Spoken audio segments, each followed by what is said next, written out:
allow me to share with you a brief Rosh HaShana message. In the aftermath of the Akedah, after God stays Avraham's hand and tells him not to sacrifice his son, we know that Avraham found a ram and was able to use the ram as a surrogate for his son Yitzchak. But the way that the Torah describes how Avraham found the ram is as follows: that he lifts up his eyes, Vayar v'hinei ayil, and he looks and he sees, oh look, there's a ram, achar ne'echaz basevach bekarnav. He sees that it's entangled in the brush. Its horns are entangled in the brush. What an interesting imagery that the Torah portrays for us. Why is that an important imagery? Not only that, but the Medrash seems to say that every year the Jewish people become entangled in their horns.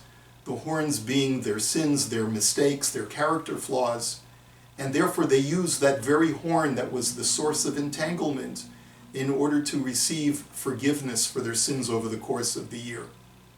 I'd like to suggest that the idea of the horn is the feature of the ram that he takes the most pride in. And a lot of times we get tangled in that. We become entangled in the features of ourselves that we think are going to come to our aid, but in reality end up ensnaring us and getting us tangled into the vicissitudes of life. I ran across a fascinating fable. It's an Aesop's fable. It's not of Jewish origin. But the story goes as follows. A stag, drinking at a clear pool, admired the handsome look of his spreading antlers, but was much displeased at the slim and ungainly appearance of his legs.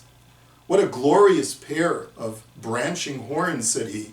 "How gracefully they hang over my forehead. What an agreeable air they give my face. But as far as my spindle shanks of legs, I am heartily ashamed of them." The words were scarcely out of his mouth when he saw some huntsmen and a pack of hounds making towards him.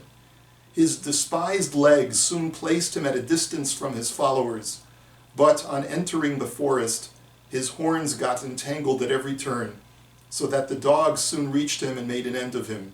"Mistaken fool that I was," he exclaimed. "Had it not been for these wretched horns, my legs would have saved my life." And I think that part of the message to Avram at the time of the Akedah, the Torah says, Achar ha'devarim ha'ela, after these events. What events is the Torah referring to that led up to Akedas Yitzchak? Well, on the first day of Rosh HaShana, we read of two very important events where Avraham may have initially acted incorrectly. One was when Sarah tells him, you need to send away Hagar and Yishmael. And it required a certain act of cruelty on Avraham's part in order to be able to do that. And while he was very reluctant, and it was something that he didn't want to do, Hashem said, no, Kol asher tamar lecha Sarah shema bekola. You must listen to Sarah. She is right in this regard, because Yitzchak needs to grow up without any negative influences, even if it requires you to do something that at face value is cruel and even heartless. Another event that we're going to read about on Rosh Hashanah is the peace treaty that Avraham makes with Avimelech, the king of the Philistines, who had previously been so cruel to Avraham, had tried to take away his wife, whose servants had stolen the wells that Avraham had dug. And Avraham could have stood up to Avimelech, could have reproached him and said, I'm not going to make a treaty with you. You owe me for all the terrible things that you have done to me. Pay me for the wells. But Avraham didn't do that. After Avimelech offered an excuse as why he was innocent, Avraham stood back and he quietly made the pact with Avimelech, even giving up some of his own animals as part of the treaty. Now, you look at that and you say, well, that's a wonderful trait. Jews are forgiving, they're merciful, they overlook offenses that are made against them. And all of that is true. But perhaps one of the tests of the Akedah is that Hashem needed to finally demonstrate to Avraham that the very thing that you take the most pride in your personality and in your character, sometimes is uncalled for.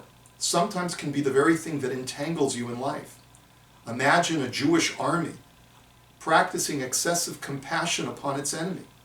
We wouldn't be able to survive. And therefore, despite the fact that we have certain character traits as a national entity that we can be very proud of, that we've all inherited from Avraham, part of what Avraham needed to learn is that in order to be a complete Jew, a complete servant of God, you sometimes have to go against the grain and take the very trait which you are most proud and bury it, and instead use the parts of you that you were least proud of, because sometimes you will be called upon to use those traits instead in order to save you and to move forward.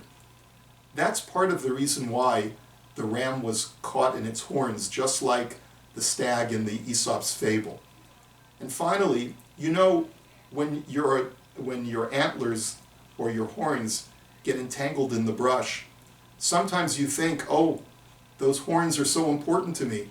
I'm going to pull and pull and pull to disentangle myself. And animals who try to do that will quickly find themselves so exhausted and out of breath that they may just collapse from exhaustion. How do you disentangle yourself from a difficult situation, from the entanglement of your horns? You have to just move very, very slowly forward and gently disentangle yourself from the brush. A lot of times when we do get entangled in life because of our own personality, because of our own character issues, we sometimes think that we have to stay the course and just pull or push a little bit harder, when in reality all is needed is just a gentle readjustment, a gentle realignment of going in the opposite direction, and we'll quickly find ourselves disentangled. When we listen to the shofar this year, let's think about how Rosh Hashanah is a time when we can reinvent ourselves, and how we should appreciate that all of the gifts that Hashem has given to me, whether it's what I consider to be my good or my bad, all of them can be used in the service of Hashem, and we can come closer to God by recognizing that I can reinvent myself and truly become a better person with all that God has given me. Wishing you a Shana Tova U'Mesuka, a sweet, healthy, and blessed Happy New Year.